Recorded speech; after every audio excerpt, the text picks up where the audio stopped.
अस्सलाम वालेकुम वरहमतुल्लाहि वबरकातुह। जैसा कि आपको हमने पिछली वीडियो में बताया था कि 19 या 20 सितंबर में जेपीसी की एक मीटिंग होगी जिसमें वक्फ बिल के रिपोर्ट पेश की जाएगी और जो भी फैसला होगा उसको बताया जाएगा। इसी दौरान एक डिबेट सामने आई है जिसमें अमित शाह जो इंडिया के गृह मंत्री हैं उन्होंने अपने इंटरव्यू में अपने बयान में कहा कि ये बिल तो पास होकर रहेगा। इसके जवाब में रिप्लाई दिया है जनाब बैरिस्टर असदुद्दीन ओवैसी ने। बहुत ही शानदार जवाब दिया है, इसको हम सबको जरूर सुनना चाहिए। और इसी वीडियो में सुप्रीम कोर्ट के एक बड़े वकील ने इस बिल को लेके बहुत अच्छी बात कही है कि बिल पास होना चाहिए या नहीं होना चाहिए। चलिए सबसे पहले ये वीडियो देखते हैं, इसके बाद इंशाल्लाह बात करते हैं। वीडियो क्लिप आपकी स्क्रीन पर। सर क्या लग रहा है तो पक्ष किसके पक्ष में फैसला आ सकता है? मुसलमान कह रहे हैं कि हमारे बाप दादाओं की जमीन होते कौन है भारत में वक्फ संशोधन विधेयक 2024 वक्फ संपत्तियों के प्रबंधन और संरक्षण और उसके दुरुपयोग तीनों को कमिटेड है और आने वाले दिनों में पार्लियामेंट में इसको पारित किया जाएगा। अमित शाह को ये जेब नहीं देता कि वो भारत के होम मिनिस्टर हैं। जब स्पीकर ने इसको ज्वाइंट वर्किंग कमेटी के हवाले किया है और ज्वाइंट वर्किंग कमेटी अपना काम कर रही है और वो रिपोर्ट अभी पार्लियामेंट को आई भी नहीं, अभी से अगर वो कह रहे हैं तो फिर ये तो अमित शाह एक एग्जीक्यूटिव का हिस्सा है। अमित शाह लेजिस्लेचर का हिस्सा नहीं है। एज अ होम मिनिस्टर उनको कोई राइट नहीं है कि आप लेजिस्लेचर को प्रेशराइज करें। आप प्रेशराइज कर रहे हैं लेजिस्लेचर को कि विंटर सेशन में ला लो रिपोर्ट को। आप होते कौन है? भारत में संविधान में theory of separation of powers है। लेजिस्लेचर इंडिपेंडेंट है, जुडिशियरी इंडिपेंडेंट है, एग्जीक्यूटिव है। आप एग्जीक्यूटिव का हिस्सा है अमित शाह। आप होते कौन है हमारे को प्रेशराइज करने के? लेजिस्लेचर को आपको कोई राइट नहीं है लेजिस्लेचर को आप प्रेशराइज करें और आप डरा रहे हैं लेजिस्लेचर को ये कहकर। किसके पक्ष में फैसला आ सकता है? मुसलमान कह रहे हैं कि हमारे बाप दादाओं की जमीन है, हमारे पक्ष में आएगी। नहीं, इसमें तो कोई शक और शुबे की गुंजाइश है ही नहीं ना। कोई भी व्यक्ति इस बात को अगर बोलता है कि ये सिर्फ और सिर्फ मुस्लिम समाज की ही ज़मीन है और मुस्लिम समाज के अलावा इस पर किसी की कोई दखलंदाजी होने का सवाल ही नहीं उठता, चाहे वो सरकार ही क्यों ना हो।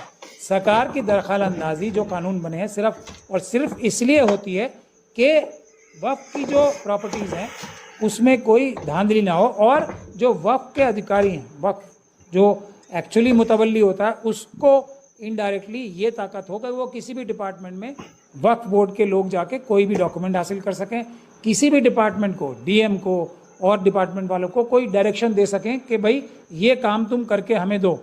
इस बात के लिए सिर्फ ये कानून बनता है। बाकी कोई दखलंदाजी वक्फ कैसे चलेगा, वक्फ का काम कौन होगा, मेंबर कौन होंगे, इसमें सरकार की दखलंदाजी होनी नहीं चाहिए। तो वो बिल, वो कानून हम लोग बना रहे हैं और उस कानून के लिए बाकी कमज़ोर तबकों के साथ मिलकर आंदोलन होगा। वो कानून जब पास होगा वही वक्फ को निजात दिलाएगा।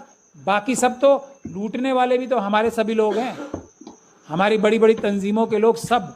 अगर मैं ये प्रपोजल दे रहा हूँ तो सब लोगों के पेट में दर्द क्यों हो रहा है कि वक्फ की ज़मीन चोरी करने वालों की सज़ा जो है 2 साल नहीं होनी चाहिए जो आज के कानून में है, उसकी उम्र कैद होनी चाहिए। क्योंकि ये काम करने वालों की इंडियन पिनल कोड में और बीएनएस में, जो भारतीय नागरिक सुरक्षा का जो कानून अभी नया आया है, उसमें तो उम्र कैद की सज़ा है। वक्फ की ज़मीन चुराने में सिर्फ 2 साल की सज़ा। तो अब मैं जब उम्र कैद की सज़ा बोल रहा हूँ तो सारे हमारे मेंबर ऑफ पार्लियामेंट, एमएलए सबके पेट में गुड़गुड़ हो रही है। हम तो सब के सब वक्फ बोर्डों में मेंबर रहे हैं, हम ही चले जाएंगे उम्र कैद में। तो क्या लग रहा है? तो इसीलिए ये कानून जनता लाएगी, मुस्लिम आवाम लाएगी।